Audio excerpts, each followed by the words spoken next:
Hello, everybody, and a very warm welcome to the Property Investor Podcast. I'm your host, Paul Lanfear. And before we begin, as ever, my inner lawyer needs to tell you nothing in the podcast is health, legal, or financial advice. And of course, you know that by now, and you'll do your own due diligence. Very warm welcome to Billy Turriff. Billy, how are you doing, mate? Very good. Thanks for inviting me on, Paul. It is an absolute pleasure. It's been, I think, almost a year waiting to get this done, but we got it done eventually, which is really good. So I really appreciate your time. I know you're a busy man. Um, So I'll get like the disclosures out of the way, and this is quite a personal disclosure. But Billy is one of those people who is mentioned in a really critical document that my family has. There are a handful of people in property who are named in this document, and the instruction to my executors is if you don't know what to do about a property or a property problem, please contact the following people. And Billy is on that list. So I I I feel like in the interest of full disclosure, I should disclose that vested interest. Like Billy, I've got a lot of respect for you, Billy, as you know, and yeah, I'm really thrilled to have you on the podcast. Well, you're one of the few people that's at least got that document in place. You'd be amazed by how many people don't. Oh, tell me about it. It's one of the drums which I bang with my inner circle group all the time. There's no point making all this progress if we're not gonna manage, protect it and manage it and all that business. Absolutely, absolutely. Right, so let's crack on. So, I mean, you've been, I suppose, from where I'm sitting, knowing you reasonably well. You've been investing for a couple of decades. You have done all kinds You make me sound old, but anyway, wise, Billy is the word, wise. nice. You've done a whole range of strategies that I've seen you do. Obviously, you've bought, refurbished, refinanced. You've done creative stuff like rent to rent, lease options, those kind of things. You've done some pretty chunky developments, and no doubt they were a thrill to do. And obviously, you do consultancy work, and at some point you ended up with a Bulgarian holiday home. I'd be interested to know how that went. And you have before that, previously, you spent 15 years as a management consultant. So there's lots to get in there. And a topic I want to circle around to later is, there's a lot of movement, understandably, of capital and people to the Middle East at the moment. And what amuses me is that you are one of my friends who has done exactly the opposite. So I've got a lawyer out in Dubai, and he's chatting to me about coming back. And so anyway, we'll get into that shortly. But so tell us about, how did you get started in property? Like, what was the first investment, and how did it go from there? Yeah, so the first investment was probably like most people. 2001. It was I was working as a consultant in Dublin, and it was a one bedroom apartment, ground floor. Probably you made all the mistakes that you do, but the Celtic Tiger was going through the roof in flats or apartments where were very difficult to get. But it's a one bedroom apartment that I bought to move into. As I said, did all the typical mistakes like my DIY, which was pretty grim, but it was fun. It's first apartment. You paint it, put in a new bathroom, you mess about putting up alarms, things to hold your pots and pans. But 2001 was when everybody was, there was a big focus on property. We had Homes Under the Hammer, we had Sarah Beanie, we had Location, we had A Place in the Sun. And everyone was about capital growth, cash flow, profit. No one cared. It was just capital growth. And within probably about 12 months, I'd realized that the apartment had gone up by about 60,000 euros. And I'd started to kind of follow the stuff that was on TV. And lots of people, particularly in Ireland, had been successful in Spain and Portugal. Then we were getting told to invest in Bulgaria, Latvia, Brazil. So I decided to refinance my one bedroom flat, take some cash out because it was free money to my thing, and thought I'll buy in Bulgaria. What could go wrong there? It's got such a robust rental market, legal system, etc. Bought a holiday home there, and that was off plan, and it was getting built, and it got built around about 2004, 2005, and I did actually hold it up till last year. So I actually sold it last year, sold it at a profit, which still amazes me to this day, and it washed its face throughout its life cycle. I also, when I owned it, I also did rent to rents for other people out there, so I kind of made a little bit of money on the side, but it was good in a way because it was quite a cheap purchase for overseas. It was only 40,000 euros, but Mhm. it made me, after I bought it, and lots of legal issues and management charge issues, made me realize I'd never wanted to invest abroad again, and even when I was in the Middle East. But the other thing from that, it made me realize at that time, just how you could earn money from property, which was a Mhm. lot easier from the corporate world. So then, probably about 6 months after that, as kind of the prices were still going up, I thought I could rent out this apartment. The rent that will come in will pay for the mortgage. Doesn't matter about a profit. We'll Mhm. just do that. So then, with a partner at the time, we went and we bought a two-bedroom apartment in Dublin. Did the same thing, in turn. And it was funny, like then, the Dublin market was so hot. When you bought new builds, there was no flooring or anything like that in it. So you get enough money, you buy the apartment, you get some furniture in, you can't pay for your flooring for 6 months or to be painted, but you do it as you go along. I was then offered. I changed companies, working for Watson Wyatt, got a job with Accenture, working out their London office, but I was actually in Istanbul of all places, and then bought a house in Cheshire, a place called Alderley Edge, and so we sold the two-bedroom in Dublin, which was good because that was about 2007 or so, Mhm. and we'd made a few bob from it basically. And I then went and still then kind of chasing where the growth would be. Bought one terraced house in Liverpool, normal, buy to let, cheap as chips sort of thing. Um, and then the crash had happened, and all Mhm. of a sudden, all the properties were underwater, significantly. I was still in the corporate world, though. It was almost like the UK went from being focused on everyone should be a property investor, just flip houses, to you can no longer make money from property. And Mhm. that's why I really assumed the case would be. And I focused really between 2007 and 2015 in my corporate job, and just kept Bulgaria, kept England, kept Ireland, and just paid money to make up the shortfall from the rents, basically. Mhm. Interesting. I mean, I was in like legal practice when the crash happened, and I suppose I wasn't involved in property particular. I was a very like in that amateur level of I'd done a couple of joint ventures with the lovely Liz Lanfear, and so I owned some flats, but I wasn't really connected with really what was going on. It was just us parking cash there. But I remember a law firm across the road let go of its entire property department, which was an entire floor of a building. Um, and then it was only really at that moment I thought, wow, something really massive must be happening. Like whilst I don't fully appreciate it, I've spoken to, you know, there was like the property market got pretty frothy post COVID, didn't it? With some Yeah. interesting price action. I remember talking. I spoke to Liz about it, and I said, Do you think this is the top?"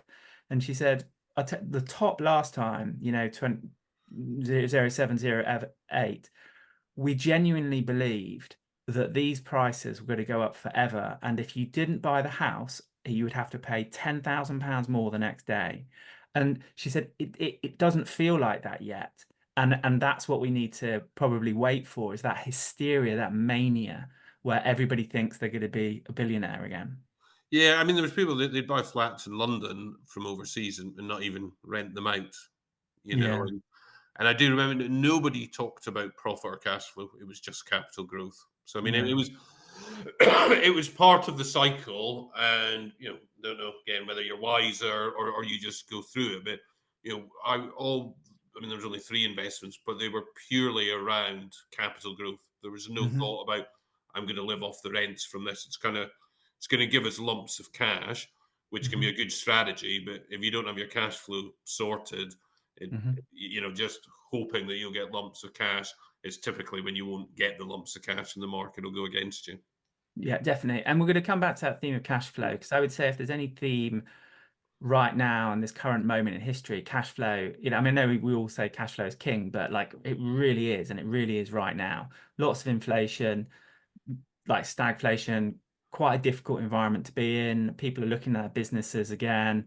People who've had the good ride in property, it's not such the good ride anymore. There's new market participants. It's going to be an interesting time. I just wanted to like hover over the Bulgaria holiday home. Firstly, I'm thrilled that you actually came out with a profit. That's great. But listening to you, you made a couple of remarks that I think are worth sort of double clicking on, which is potentially like legal issues or management issues being in a different jurisdiction.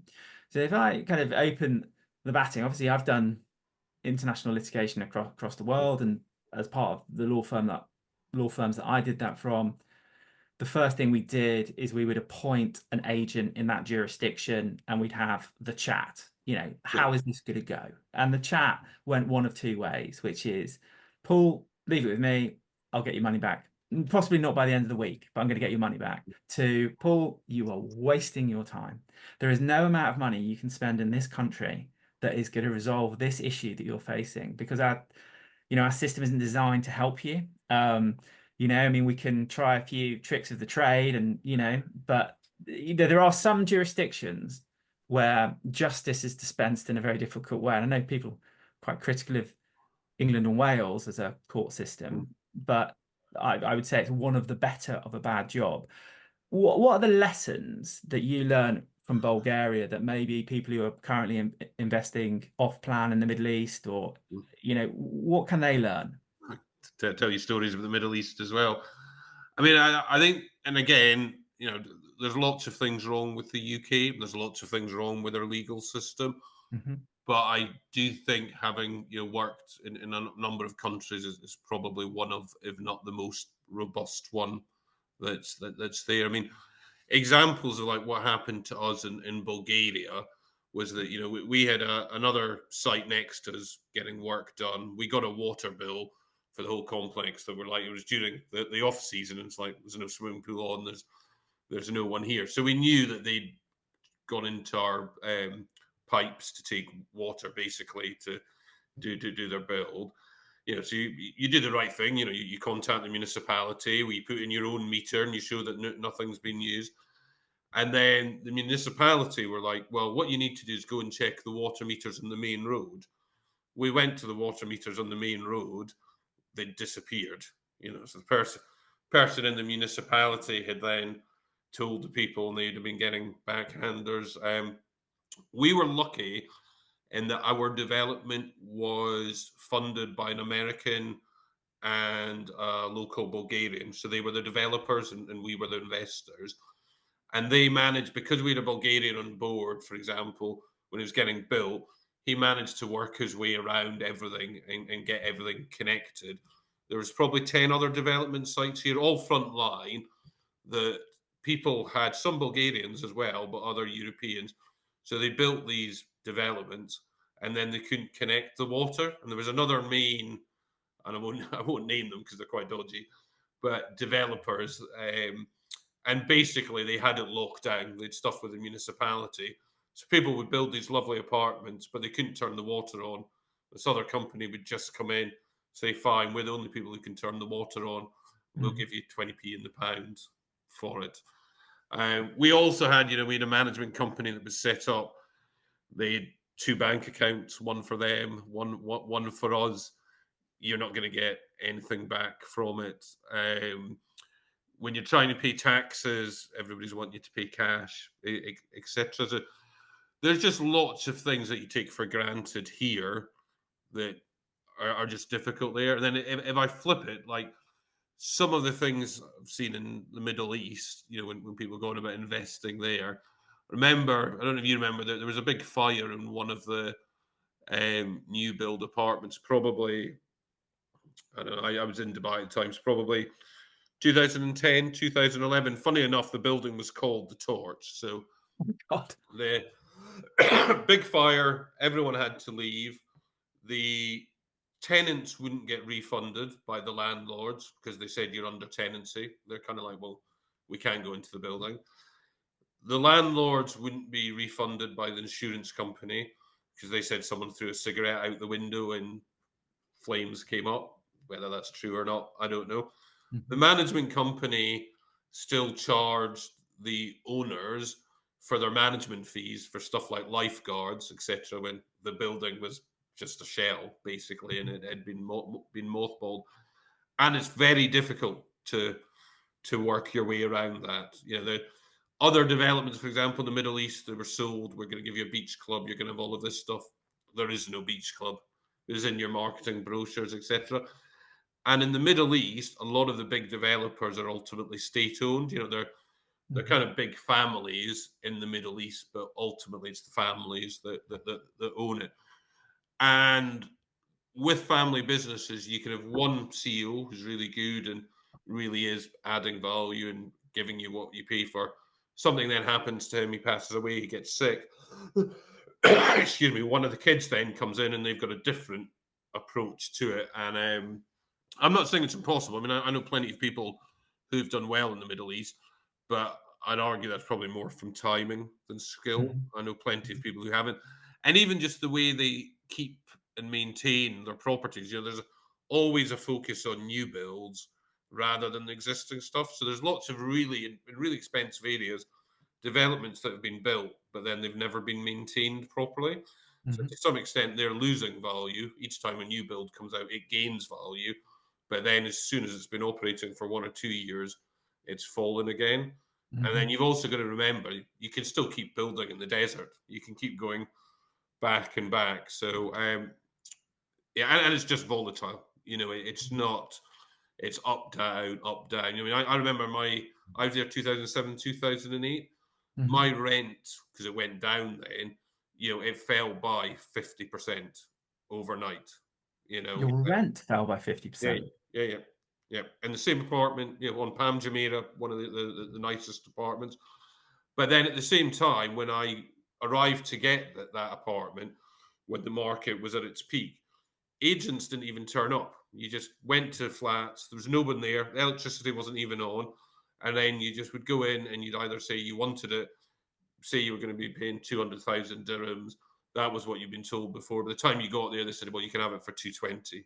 I mean, it was manic, Mhm. and there's just a lot more volatility with it. So you've got to play the market, I'd argue, in these countries a lot more.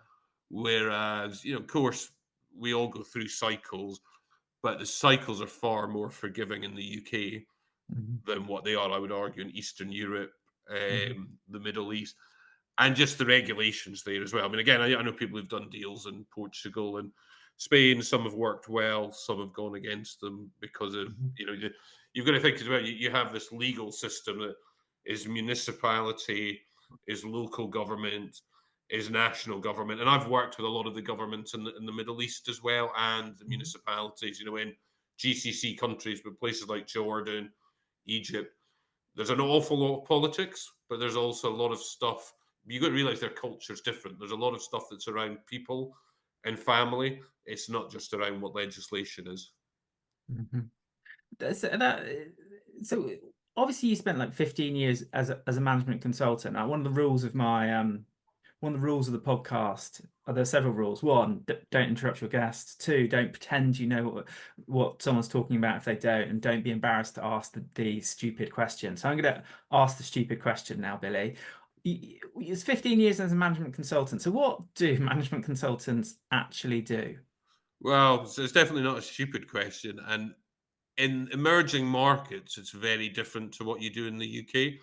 So in the UK, it becomes very specialized. And that was one of the reasons I went to the emerging markets. The last job I had in the UK was working for Barclays Bank to create a rollout for a new technology they'd put in and training. But it was basically how the staff had to open a new account for a customer. Mhm. And what you were really being paid for there is, well, we can outsource this to you guys. You've got the technical training. and you've got the numbers, and you can do it as a one-off project, and you're kind of our support team. You know, we'll not saying that you only get spoken to when they ask you, but you're not necessarily in front of the board. You know, it's very clear they've got a project sponsor, and Mhm. that's who you're working for, and it becomes very specialised, the areas they want. And the reality to me was, in the UK, that was just getting boring. You know, it was becoming very Mhm. transactional. We kind of went in from starting talking about strategy to business plans to being very much more about just executing one part of the project. Mhm. In emerging markets, it's completely different. So I spent a lot of time in Turkey and a lot of time Saudi, Dubai, Kuwait, Bahrain, Egypt, and Jordan. And I always say to people, my job there was actually to teach people, one, how to work, and how businesses need to be run. My first job was for the Prime Minister's office in the UAE. They had no profit and loss. They had no balance sheet because they just had a budget. They just had so much Mhm. money that was coming to them, and they just said, "Let's just go and spend it." Mhm. Basically, so having to put in a lot of fundamentals to help them to structure their business and create it, and then, and when I say teach people how to work, again, I'm not saying that there's a way, because cultures are different, but you know, the culture in the Middle East is a lot more about people, is a lot more about family, rather than go and do this corporate job. This is your job description. That this is what you do.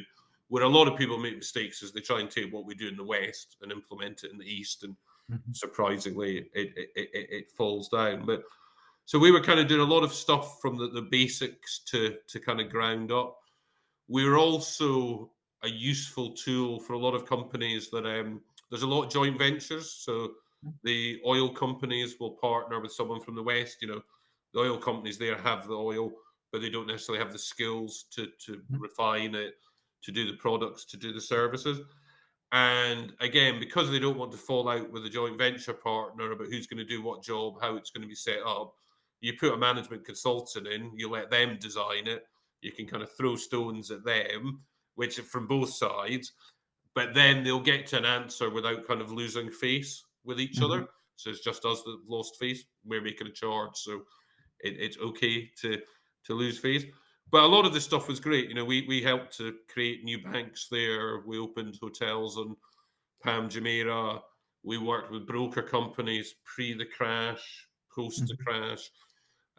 You know, worked with some of the councils, some of the governments, to help them transition from really being kind of paper based to service based.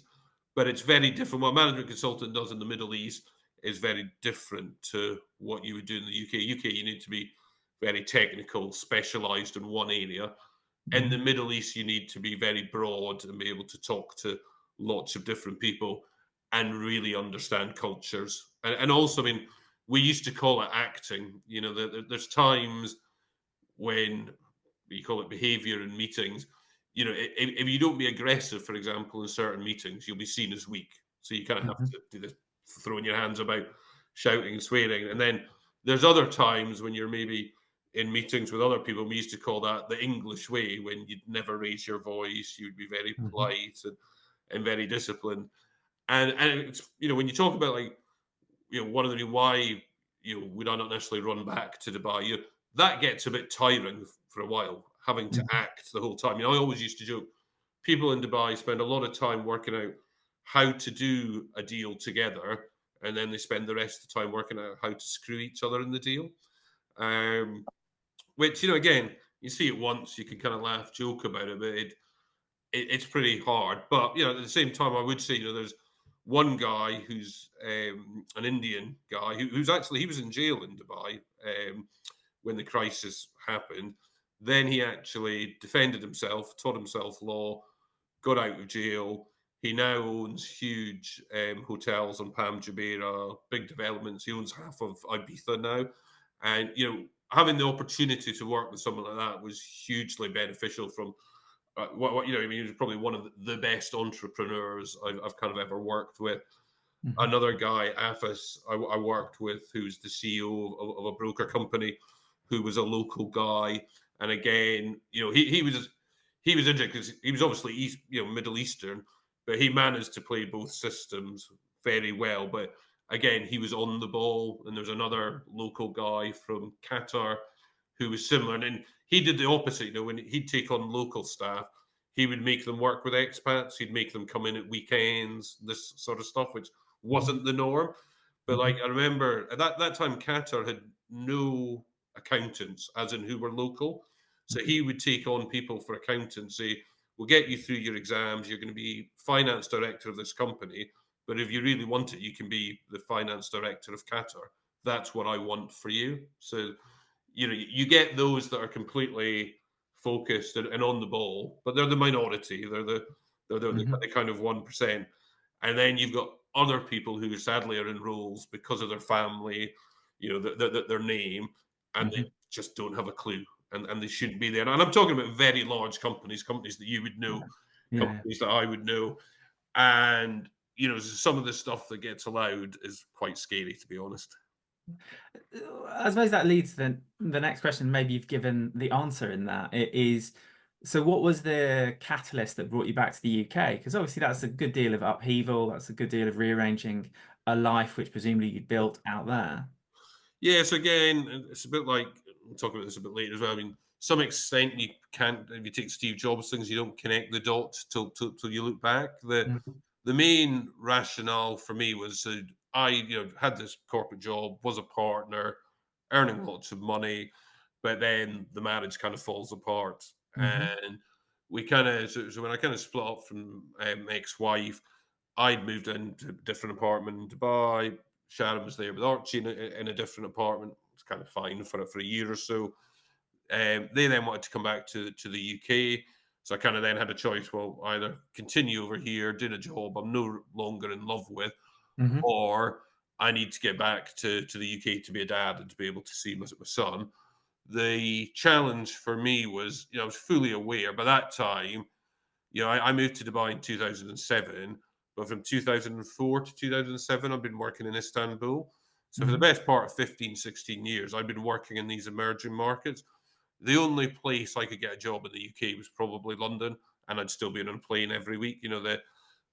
The stuff I'd been doing over there just really wasn't. Bits of it are definitely transferable to what I do now, and I'm sure I could have got some job, but I Mhm. would have struggled, and I'd kind of lost the love of what I was doing, and I'd kind of been doing property on the side. So Mhm.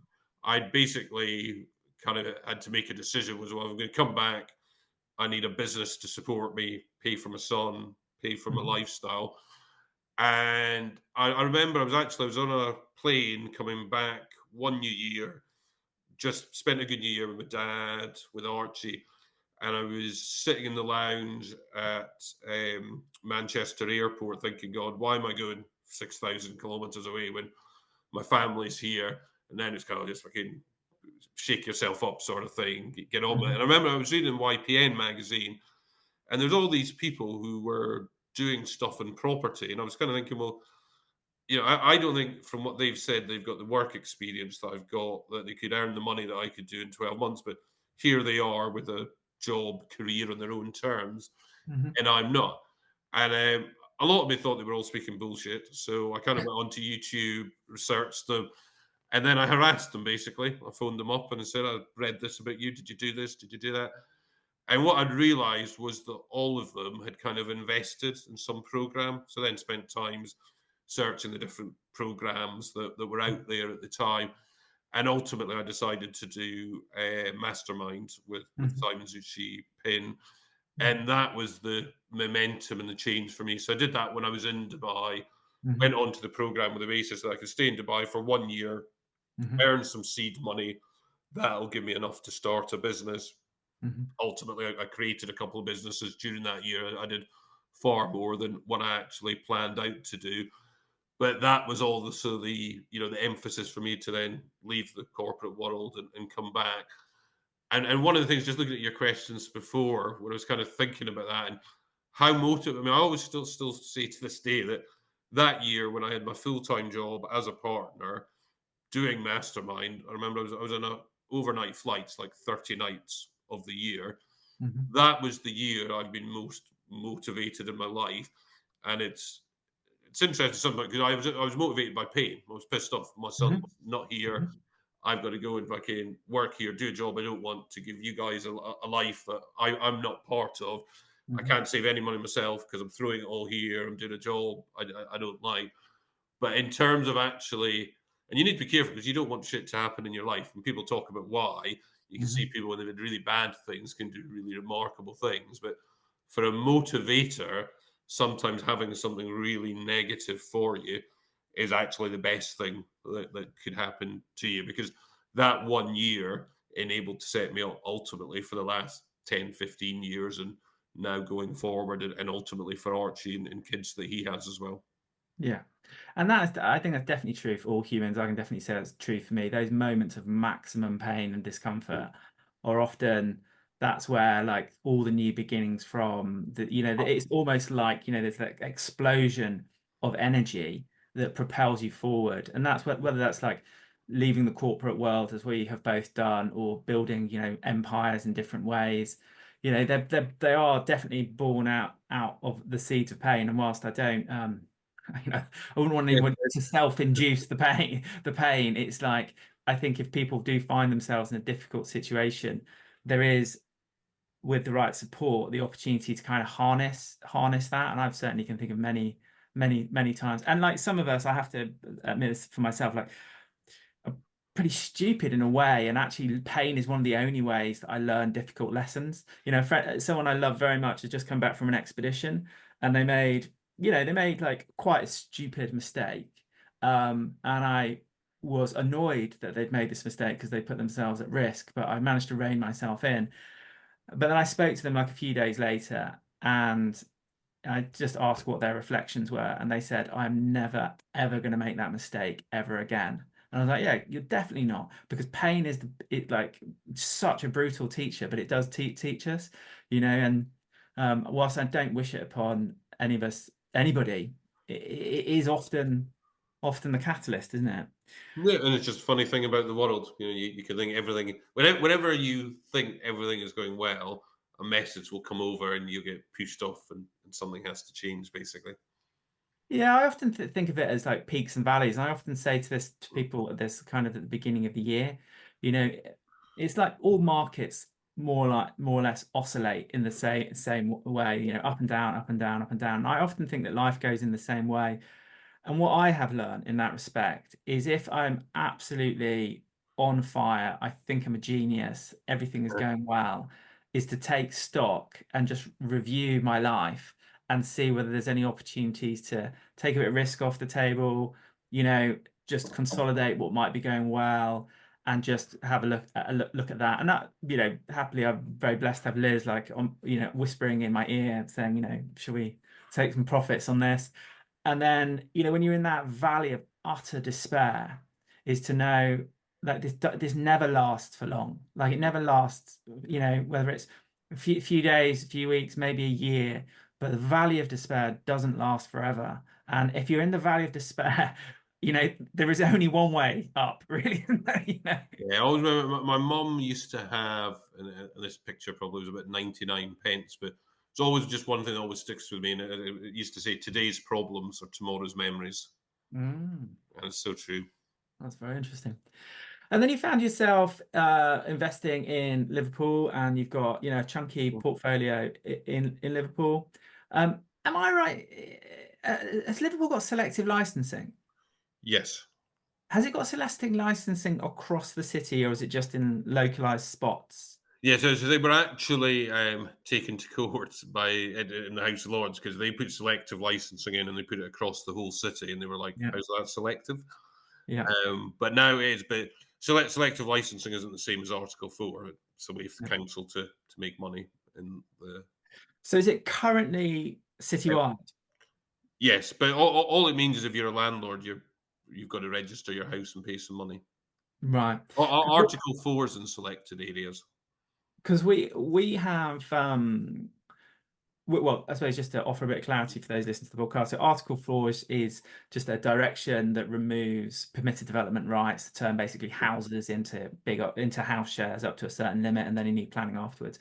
But selective licensing is like an administrative scheme where you have to when it's implemented, you have to meet certain minimum housing standards. Obviously, have to pay a fee. Of course, you have to pay a fee, and then you have to overcome various administrative challenges. The reason I ask is I had a memory that Liverpool had done that, and we live and invest in Leeds, and this might now sound very familiar to you, Billy, but they started selective licensing in a very deprived area, and I totally got the rationale for it, if I'm completely honest, because whilst I am a free marketeer, I'm also like human being, and housing standards in that area were really chronically poor. And one of the challenges it had is a very, very high percentage of absent landlords. So investors who had bought lots of houses on those streets and then forgotten about them, and all they would do is collect the rent. They didn't have very good management, and they were just abandoned in many ways.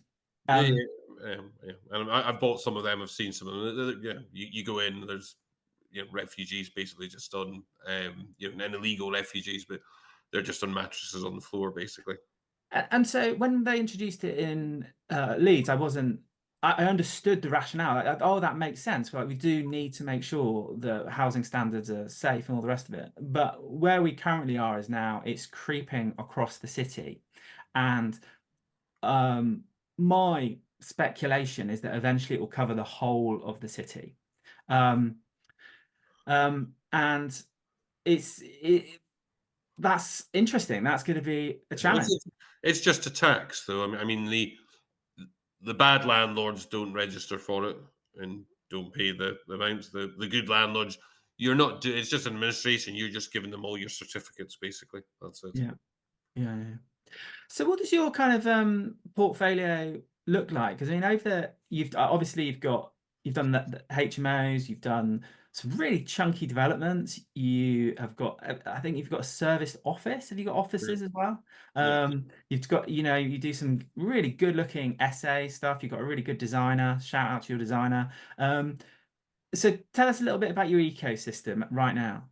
Yeah, so we've got I kind of put it into chunks. So we've got a reasonable student portfolio Hmm. in Liverpool, which is anything from 3 bedrooms to 7 bedrooms, student accommodations. That's great because that's been set up for the best part of 10 years now. We've got the agents in place, we've got the maintenance team in place. I really like the student stuff because students come and go each year, so you get to keep on top of the maintenance. Um, and despite what probably what we were like as students in our days, that there's a lot more focus with how much money students are spending, the value they're getting. You always get one house that's been a party house the year, but overall they're pretty good with it. Hmm. So that's kind of a mini business.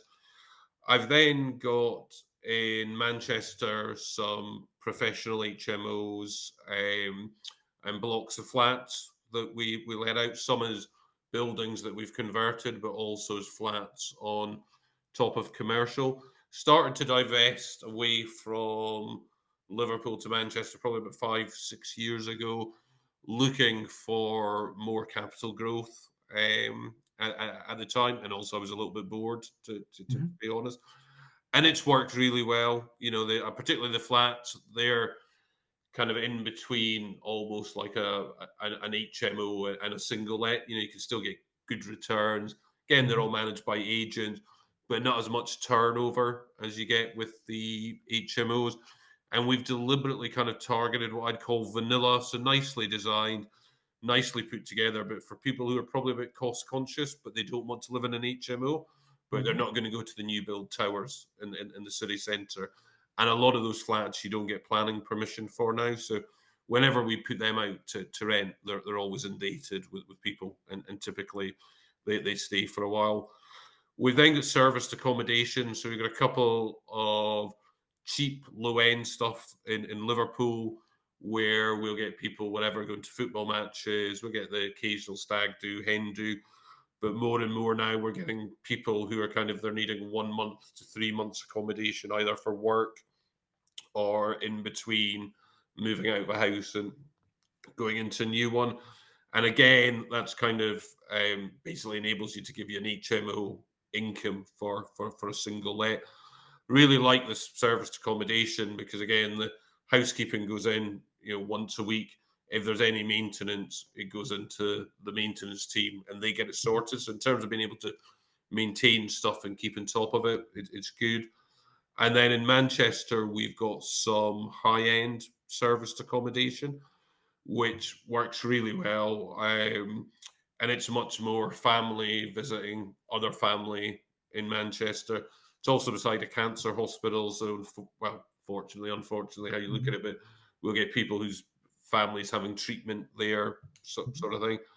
All the essays, probably 90 to 100% blocked. The stuff we've got in Manchester was an aim to invest in a good area, so to get the capital growth and to get the cash flow, whereas Liverpool's more just about the capital growth. We've then got a kind of a small commercial portfolio where we've got some kind of multi-let offices, so taxi drivers, therapists, tattoo artists, an art gallery, and a couple of cafes and bars. Those buildings were actually bought because of the residential stuff with them. But then again, I kind of thought, well, don't have commercial. Let's go and do this and have another stream to it. And then we've also got some stuff in Ireland. So again, funnily, the first flat I bought in Ireland, because of their regulation, won't bore you with, well, it's probably an interesting message for what will happen here, that I could have rented that out for €2,000 in the open market. But because of their rent controls, I could only rent it for €1,300. Because I'd owned it since 2001, it was on a repayment mortgage. The mortgage was almost done. So basically, it was like, well, I might as well sell this now and take the profit. And then because I'm kind of aware that there's almost two markets in Ireland, it's kind of like, well, let's tap into the market now that isn't protected because it's buildings that haven't been done. So we've got a commercial in Ireland with 9 flats above it. And then we're just going through our second deal. I'm also doing, Ireland is getting done with joint venture partners. And it's much more, we get the cash from the UK and they go on and do the build.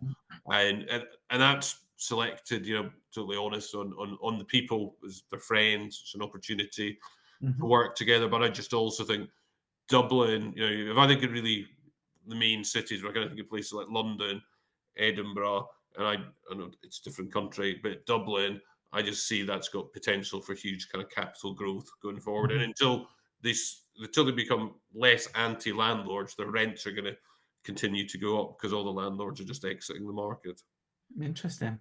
Can we touch on Manchester? And I hesitate to say this as an honorary Yorkshireman who Manchester is obviously on the wrong side of the Pennines as opposed to Leeds. But I look at Manchester and it just is one of the great success stories of the North. And I don't invest there, so I don't have a horse in the race, but it just seems to have thrived in a way that other towns and cities in the north just haven't. So I suppose why is that? Like, is it how has Manchester seemed to have just managed to make progress? Yeah, it was funny. I actually remember watching a program, it was probably about 10 years ago, and it was talking about the towns in the north, and it was kind of going on about the population, but it also looked at London.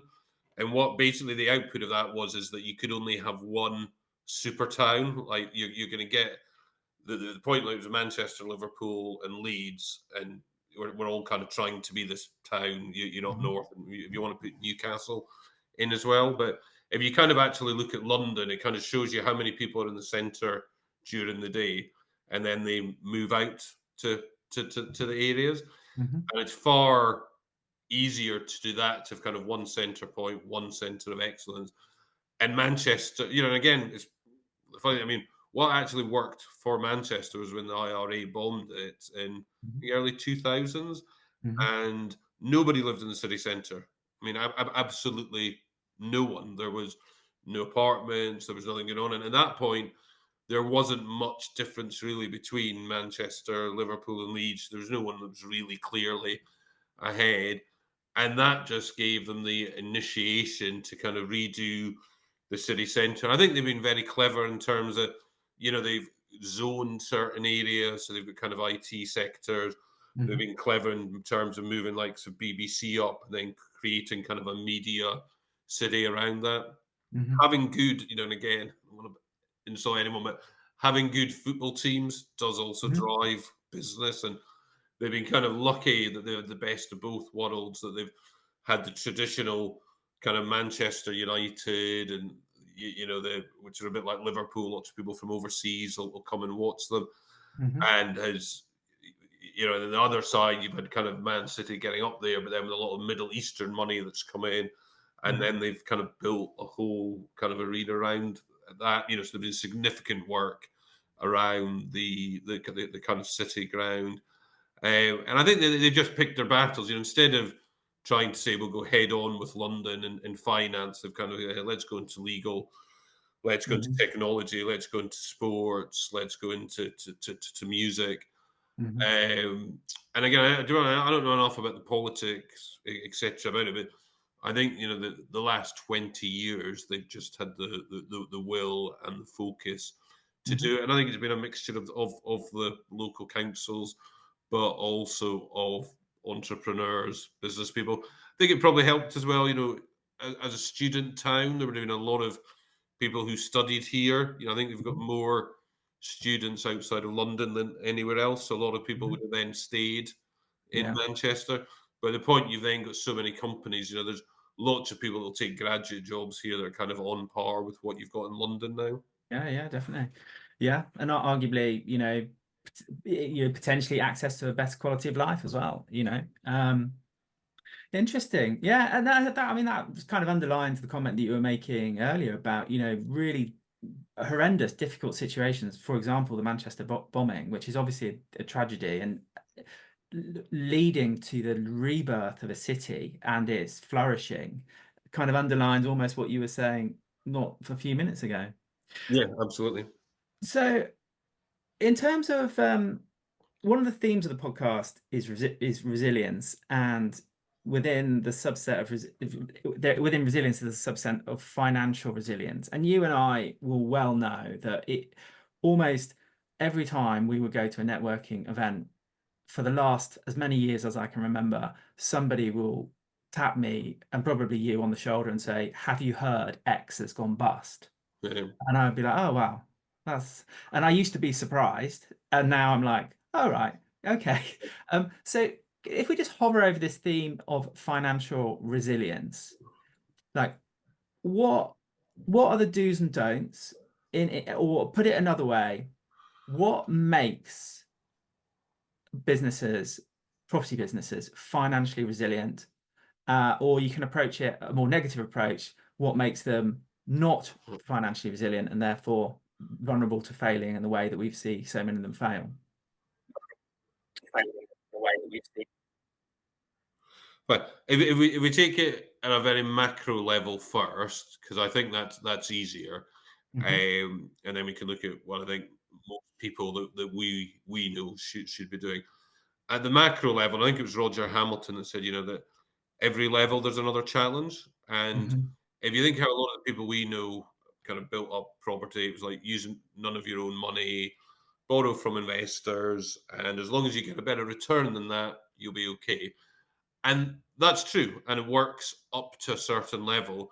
But if you then flip it on its head, and you take the skyscrapers in Manchester, so Deansgate Square, the highest buildings outside of London, plan for 17, 18 of them, I think 6 or 7 are up just now. A number of them are being funded by Legal in General at 3.75% return. They want them built. It's going to give them income for the next 20, 30 years. Lost a lot of stuff from the retail side. So actually having this build to rent makes a lot of sense. So actually trying to compete with someone who's got money that cheap, you can't do it under that old model. And then also, I remember I sold a house, actually a house in Alderley Edge, to a big developer there because it was the only entry they could get to a new building site for them. But part of the deal, I said, like, fine, you can have it at this price, but you can only do it if I can meet your CEO and I want to speak to him. And they're like, what are you going on about? Just want to know what he does and how he's done it, basically. So, yeah, okay, fine.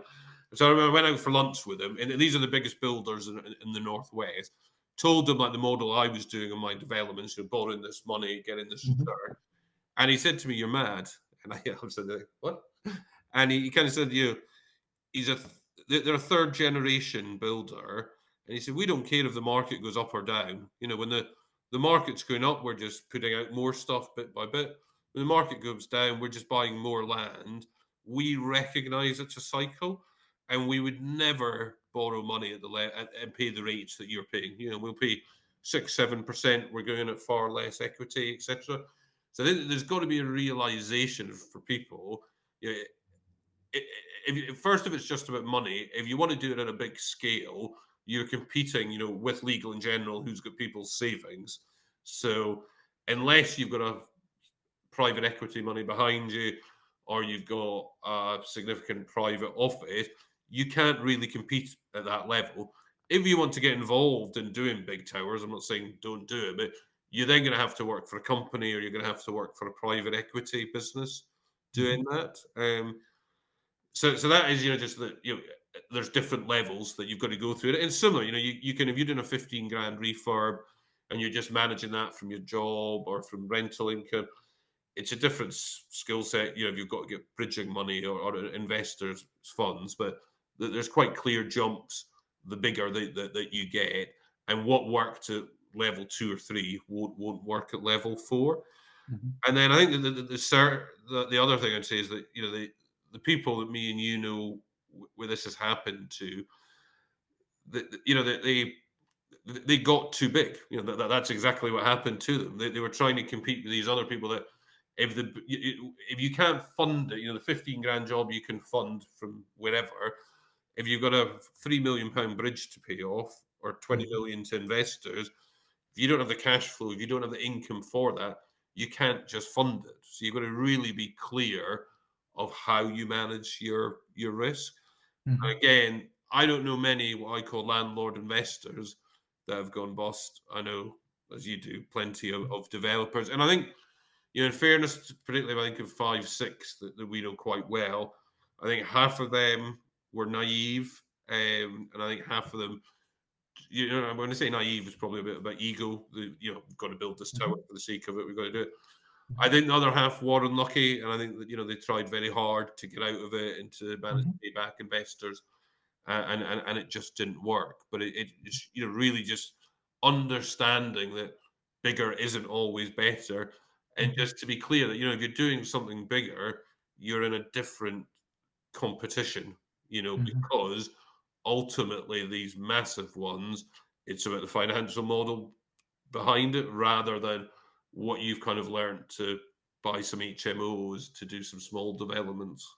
Mhm. That totally makes sense. And I think there's a big distinction that I always draw when people ask me about this, where there are people who deliberately or otherwise get over their skis and, you know, they make very, very unwise decisions, and the pain is passed on to other people down the chain, their investors. And I think that's horrendous. I feel, because I've obviously know a lot of these people who've lost money, and the human cost is horrendous. But equally, I know people who have worked 24 hours a day for years to pull situations back.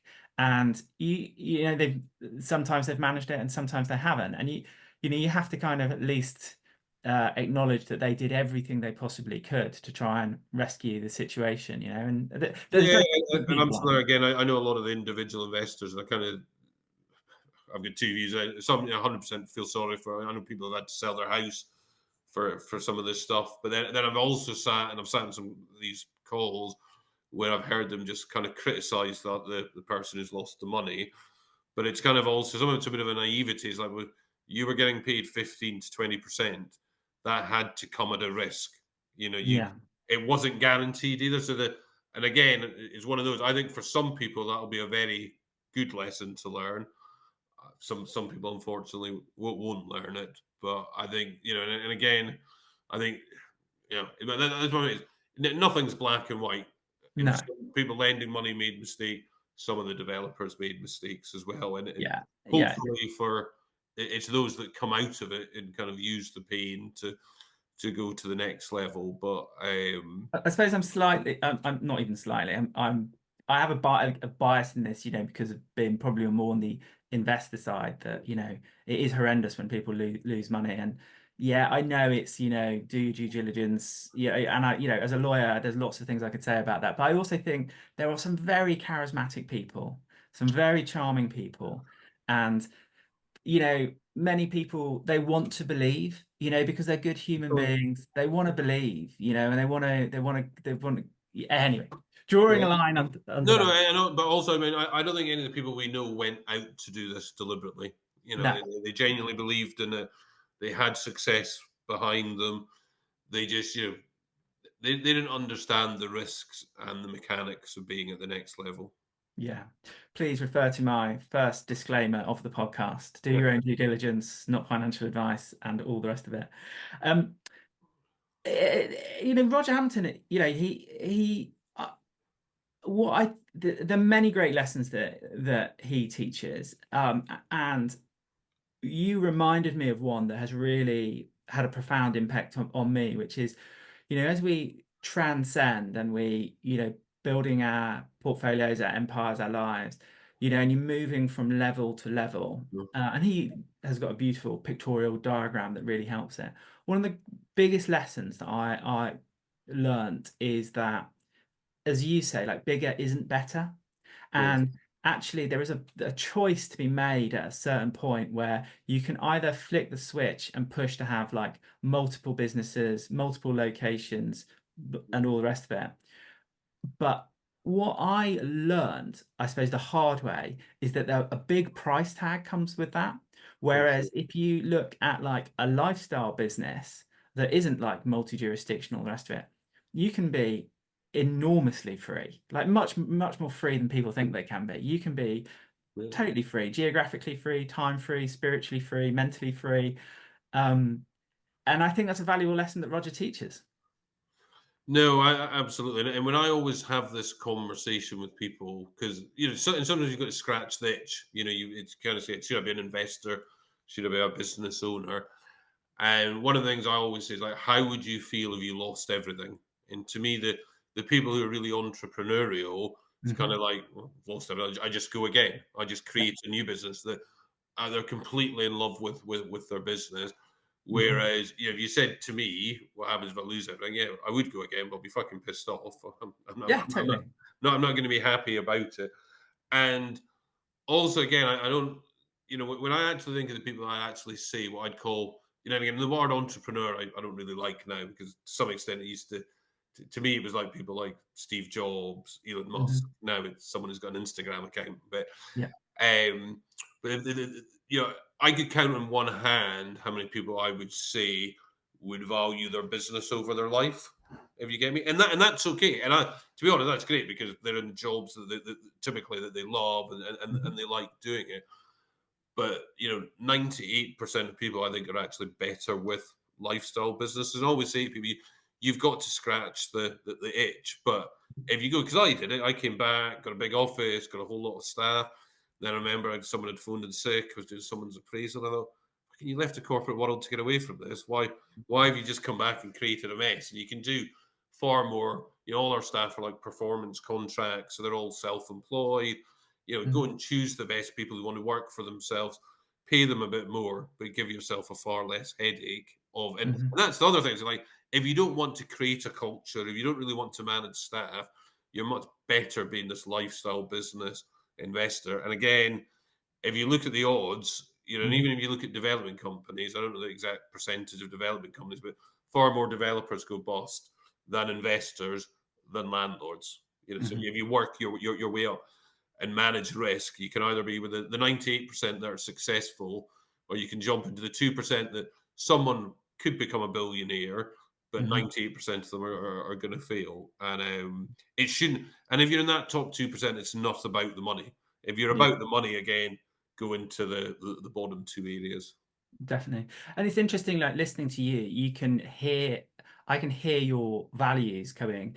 So my experience of you is that you're very orientated towards freedom. Yeah. It's like that.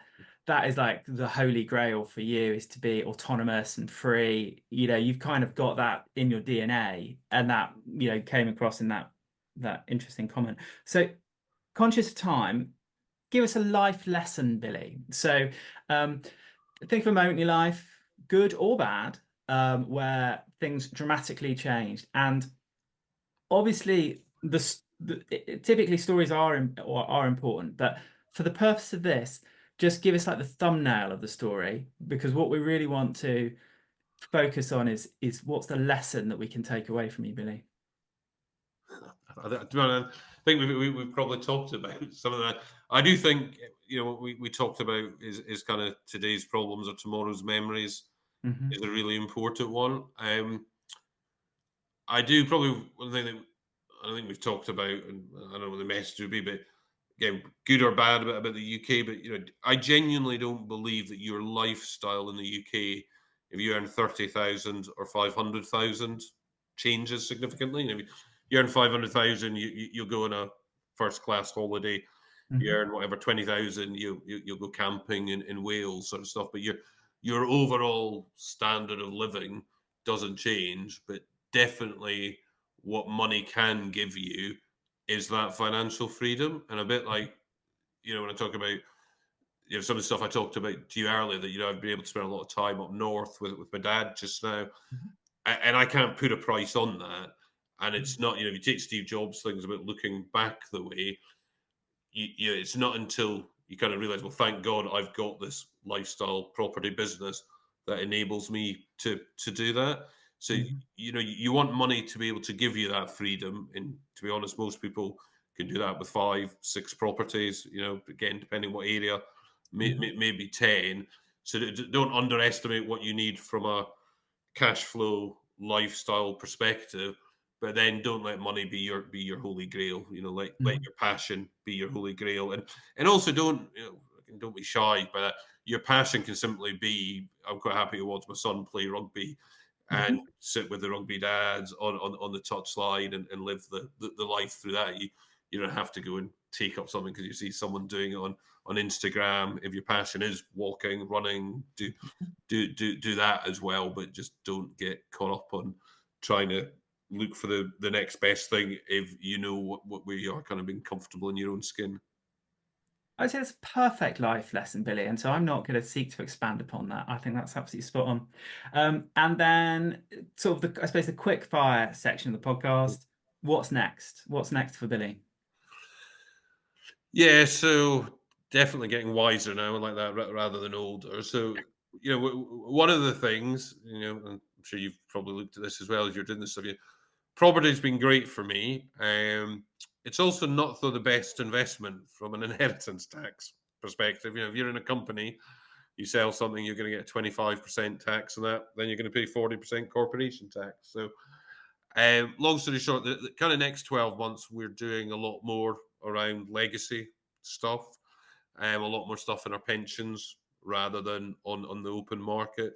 Hmm. Um, Kind of protecting cash for the next generation, basically.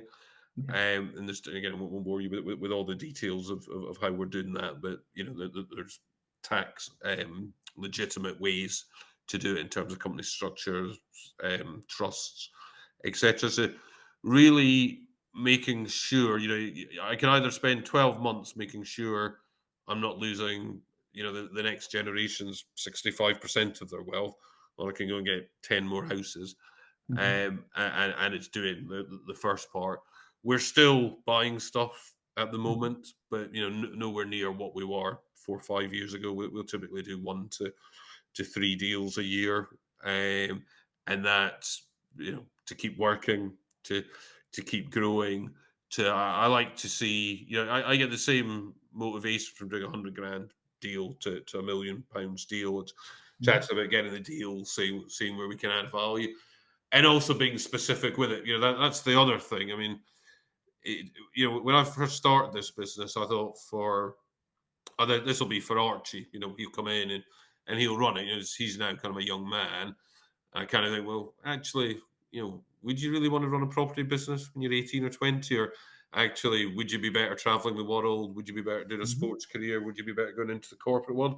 So also thinking, and making sure we got systems in place that if the succession plan that everyone thought would happen probably won't happen, or it's 50-50. Mhm. And I've never asked Archie to do it, and would want him to work out what he wants to do, but almost then have this here for him if at 30 he kind of flips. So making Mhm. sure that I know that this can definitely keep running to then. So it's really about making sure what we've got, maximizing the profit, making sure there's no holes in the buckets, and just profitable growth and tax avoidance. Is that the right word? No, that's the wrong word. Tax Tax avoid mitigation. Sorry, Yes, not tax exactly. avoidance. Sorry, definitely not advice.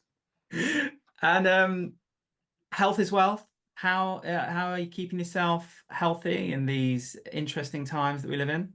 Probably not as well as what I should be. Mm. So I'll tell you what the basics should be. I think water is obviously key to people. Mhm. I think trying to when my health's been good, it's when I've actually done stuff. When I like, for example, when I used to run a lot, I Mhm. never ran actually for health. I ran because it was almost like meditation for me. It just helped me Mhm. switch off, helped to relax and to stuff. So try and pick stuff for your health that you like, rather than again it's on like an Instagram and you want to get 2% body fat. If you like football, go and do football. If if your kids are into golf, go around the golf course with them. If you find Mhm. running relaxing, do that. So again, do it more from you know what the outcome is, but it's something you like because it'll be a lot easier to do than trying to get up and do something that you hate, basically.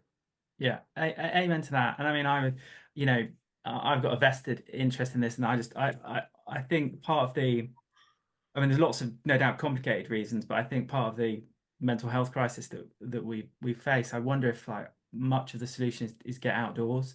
For me and my well-being, it's the single thing that's moved the needle the most profoundly is like stomping up a mountain, getting on my surfboard, being on the beach, just being outdoors Yeah, away no, from the no, no, but I screen. think even that, you're making sure you're outdoors for an hour a day. We shouldn't be sat here at a Yeah. laptop on a Zoom meeting, and it's got worse post COVID. I mean, I remember I had a call with someone once. We'll have a video call, and I'm like, well, we normally just talk on the phone. I used to go out and walk and speak to you on the phone, but Yeah. now it's almost like a normal conversation.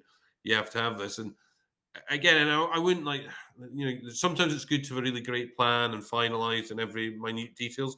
Sometimes it's just good to do shit each day, and that is actually saying, I'm going to go out for an hour a day, and that's just going to be to get the shopping, or it's just Mhm. going to be to walk around the park, or it's going to take the dog, or we're actually going to go and do a trek, or got to go up for a mountain. I think, again, to me, you're doing health, obviously to have a good standard of living, but also to me it's got to be for the mind as well.